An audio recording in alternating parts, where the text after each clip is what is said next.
When your child's communication changes or skills seem to disappear, it can be scary.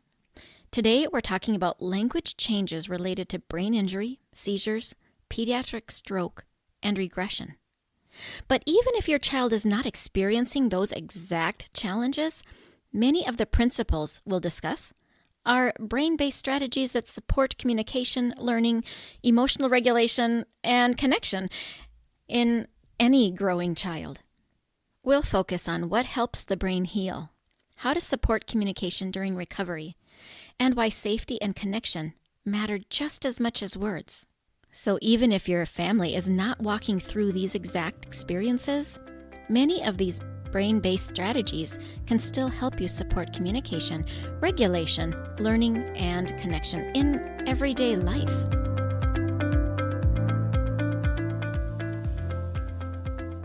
Does your child have a speech-language delay and you really want them to talk? Do difficult behaviors derail home life and you know the frustration is a communication struggle? Does your child see a speech therapist and you wonder, what do they do and how can I help? If these or similar questions are in your mind, this podcast is for you.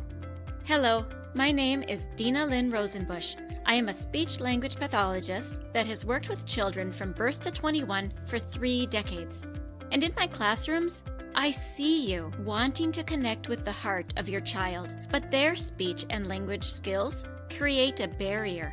So if you have a kiddo that has difficult behaviors, needs to expand their language or learn to say speech sounds, and maybe even receives speech therapy, stay tuned, because in this podcast, you will learn how to use your daily life as a tool to communication practice and how to do that practice. You will become confident knowing you are making the difference you want to make. And you will hear success stories of parents who have navigated these struggles already. We'll do this all while focusing on building deep, meaningful connection and confidence in your kiddo. So grab a cup of coffee along with a notebook and pen. It's time to speak in the way your child's brain understands. And that is the language of play. Welcome back, listeners. This episode is coming out near Mother's Day. So if that is you, happy Mother's Day. And I want to send some extra love and encouragements to moms right now. Your presence matters more than perfection ever will. May is Better Speech, Language, and Hearing Month. This month is about raising awareness for communication challenges and the many ways speech, language, and hearing impact people across the lifespan, from the earliest stages of development through the final seasons of life. Here at the Language of Play, we focus on childhood and ways communication grows best, with parents being the key player. Because when parents understand what's happening underneath a child's behavior, speech, or listening struggle, they can support growth with more confidence, connection, and hope. Summer creates unique opportunities for growth, and that's why I'm opening my Summer Speech and Language Support for Preschool Families. And this is for those that want practical guidance and targeted support during the summer months.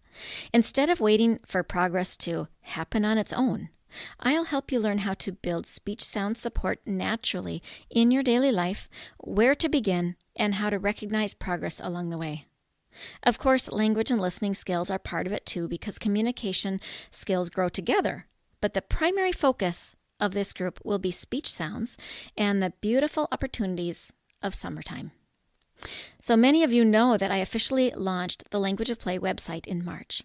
And coaching support has already been available there. You may have noticed the membership section in the site over the last 2 months that has said, sign up here, waitlist. But the waiting is done. And now this summer, I'm excited to announce that is open starting June 1st. And the way I'm doing it is focusing on speech sound development in preschoolers first with this group, Summer Speech and Language Support for Preschool Families.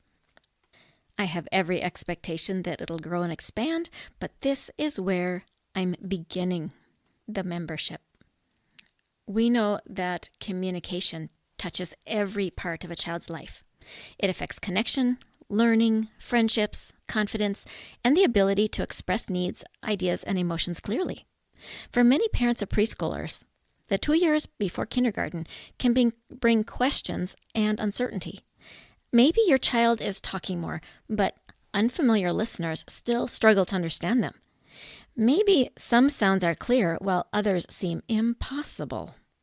Maybe frustration shows up because communication still takes effort, or because your child doesn't like when you correct them. And along with this, if you still wonder, should my child still be talking this way? Or will this improve on its own over time? Or how do I know when to get help? And where do I even begin? If these are questions you wonder, you are so not alone. One of the hardest parts of speech concerns is that parents are often told to wait and see. While still feeling uncertain, you've got that niggle in your tummy and you're wondering what you can be doing. Joining a membership like this is exactly what you can do.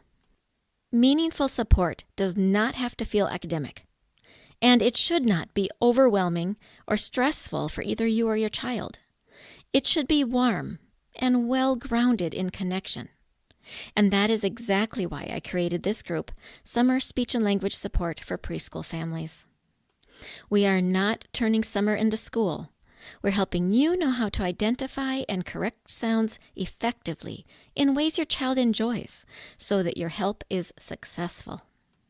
If this support sounds helpful for you, or you can go to my website, thelanguageofplay.com, and I look forward to seeing you inside. Now let's get into the main body of today's episode, which is a little different content. It can feel heavy, at least at first. Our focus today is language loss. When we have disruption, we have a change that has happened after development has begun. It might be a brain injury. It could be a pediatric stroke, epilepsy, seizure disorders, some reason that language has regressed. Now, I think it's pretty common that when you have a brain injury, stroke, seizures, any of these situations, you probably have information overload. You probably have too many professionals you're working with. So I thought, well, how can I be supportive in this episode to talk about language expansion, speech development, all of that, when there's already overload going on? Therefore, my decision was to skip the theory, skip diagnoses, skip prognoses, skip all of those things that you get from other sources. And I landed on the idea of what you can do as a parent to support your home life, to support the connection and the communication development. And as we start with this, I'm going back to the same 5 core principles that have governed this entire series, When Communication is Hard. And those 5 core principles lay a foundation in your relationship with your child. Not only are we going to teach them the skills, and we'll talk about that later, but the foundation is that they need to feel accepted as they are, feel safe. Sometimes that safe is from demand, and they need to be secure in your love. So here are some things that we do that help them in that situation. First, we're going to lower the pressure. Less demand leads to more communication for many kids. When we lower the pressure, safety is invited out. This doesn't mean lower the practices. It means more like lower your expectations so that they can find success. The second thing is about building success, and we build success before accuracy. So if your kiddo is not speaking and then they start pushing forward sounds, and the sounds don't sound like anything they're supposed to sound like, it is still success because we're starting with sounds. We're not looking for perfection. We're looking at attempts, and the attempts are rewarded as success. And when I say reward, sometimes that is just a big old smile from you. We remember to support the whole child. Speech is connected to movement, emotion, energy, regulation, trust. Sometimes it's tempting to isolate the skills that we're working on, but they truly are all mixed together. Repetition with meaning is number 4. Words grow when they're practiced often, and also we put it into meaningful situations and add joy to it. It should be in real life. This is where speech and language grow most effectively. Not when you pull a child off to the kitchen table and work on worksheets about language, but rather when you're using language in the car, when you're driving along and you look out the window at something and you see it together. The meaningful repetition is what grows that communication skill more effectively. And the 5th, parents, you matter more than your perfection. What you do every day matters. You have the ability to practice on these daily experiences that magnify what is done in any office, anywhere. Your meaningful, loving practices carry a lot of weight, and it does not have to be done perfectly to be very, very effective. Those are your 5 core principles, and they are true for all kids. And when we add to that the specific skills for what you need, which is one of the things we talk about in coaching programs, in the mentorship program, and even on this podcast. Plus, we add to that where your child's brain is at developmentally.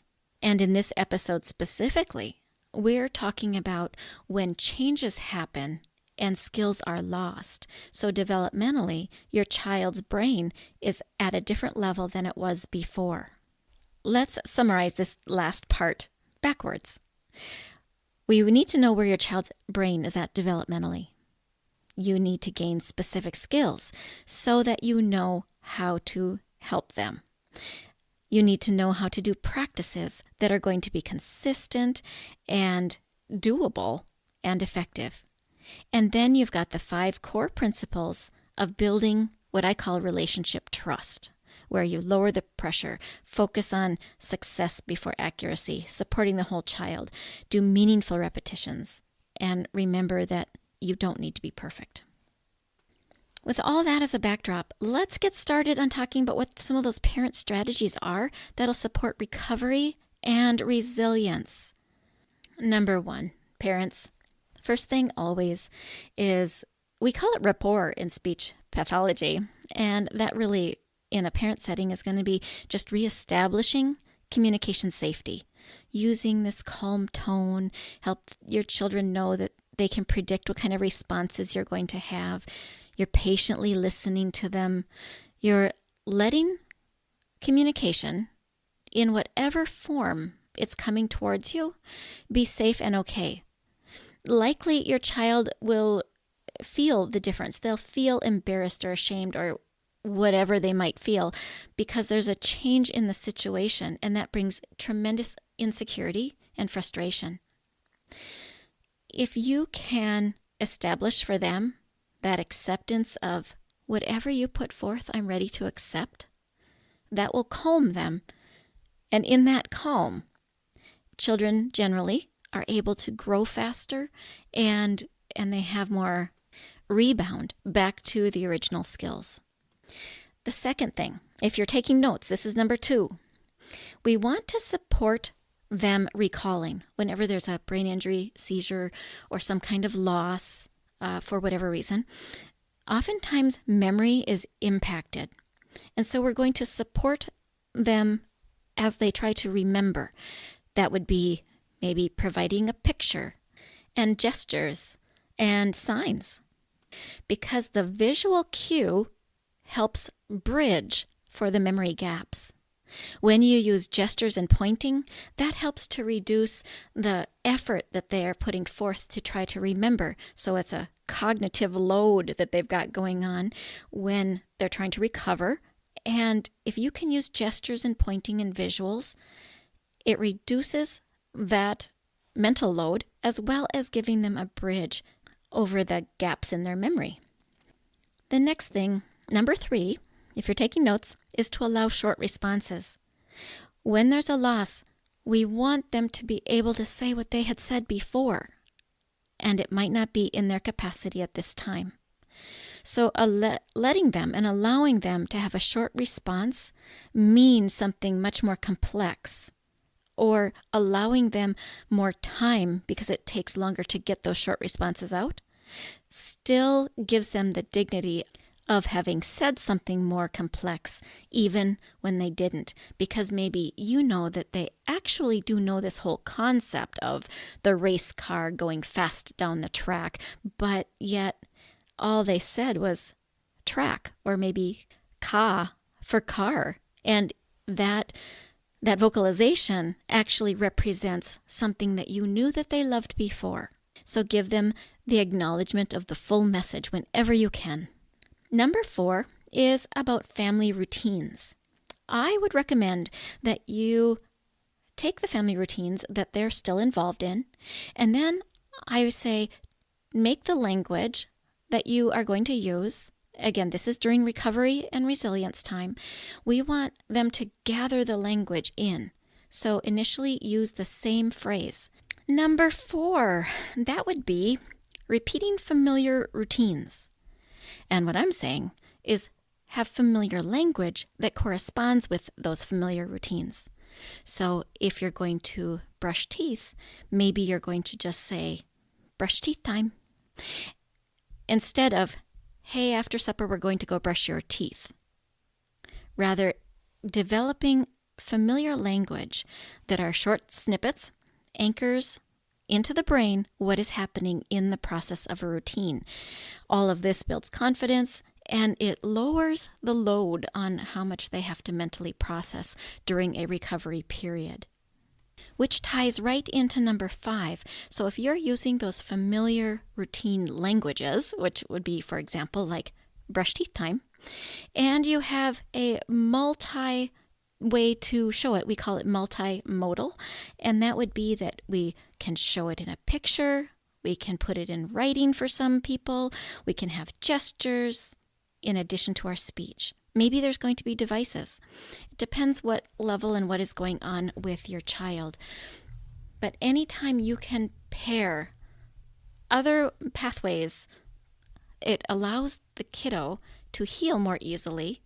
Think of it like the energy that they don't have to put into understanding and all of the thinking allows their body to put that energy towards healing.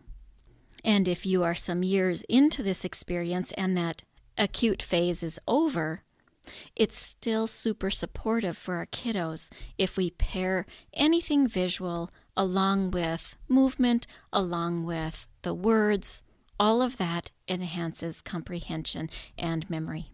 Number 6 requires you observe and know your child. There are times that they're going to be more tired and times that they're going to be more alert. And the choosing of moments when their energy is highest and allowing rest when their energy is lower is called fatigue-aware timing. So number 6, if you're writing it down, I would call this one to be aware of fatigue and energy cycles. Remember that rest supports recovery as much as practice does. So choose the moments when your kiddo's energy is the highest for the hardest work and allow rest when needed. And just anticipate there's going to be a lot more rest than they used to need. Number 7, I'm going to call partner interpretation. And what I mean by that is adults, and sometimes it's the sibling, can confirm the messages that your kiddo wants to say. In this environment, of course, sometimes we're going to get it wrong, aren't we, when we're interpreting for someone else. But what I find is that when there's shared meaning, when the kiddo feels like someone is trying, and even if we get part of it right, that meaning is powerful, and it's more powerful that they feel you're on their side than the accuracy of you getting all of their message correct. What I find working with kiddos like this is that there's a sense of isolation that they have, even in the midst of so many people, because they aren't understood so often. But when somebody steps in, or when a mom and dad is there, or even another student, and they're validated for the effort and at least getting in the ballpark of what they're intending, causes joy, causes them to feel seen and heard, just like any of us. So give the attempt at partner interpretation. You can always hone in to try to be more specific. But for your child to have someone to validate and confirm what they're trying to say is very powerful. Number 8 is going to be your final strategy for today. We know that feeling understood supports healing. Give your child words and language for the experiences that they're having. Remember to pour into them the most likely feeling that matches a situation that you could come up with. Check with them. Is this how you feel? Help them name emotions simply and consistently. Something I find with kiddos is that even if we think that they're only going to get better to a certain degree, which is the way we predict with adults, it doesn't matter with kids. Kids can do phenomenal things. Their brains are still developing and growing, and they can many times grow way past the anticipated prognosis. We never know for sure. So treat your child as if, of course, they will. Children do tend to buy into the belief other people have about them. So set that support high while you give them all these visual supports and physical supports along the way. Give your kiddo a target to aim for. So I guess I gave you a 9th tip, which is to set that belief high so that your child has something to aim for, and keep calling them towards it, even as you support them all along the way. Progress will look different than it did before. You will probably have small gains at a time.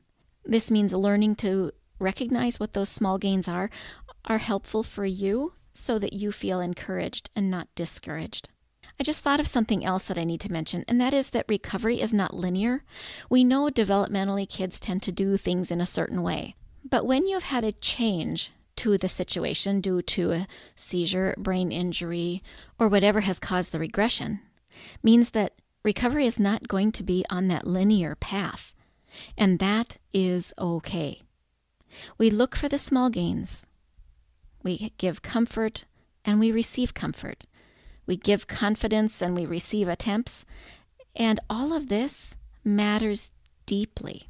So in the closing thought, what I'd like you to take away from this is that the brain rebuilds communication through safety, through repetition, and through support of many types.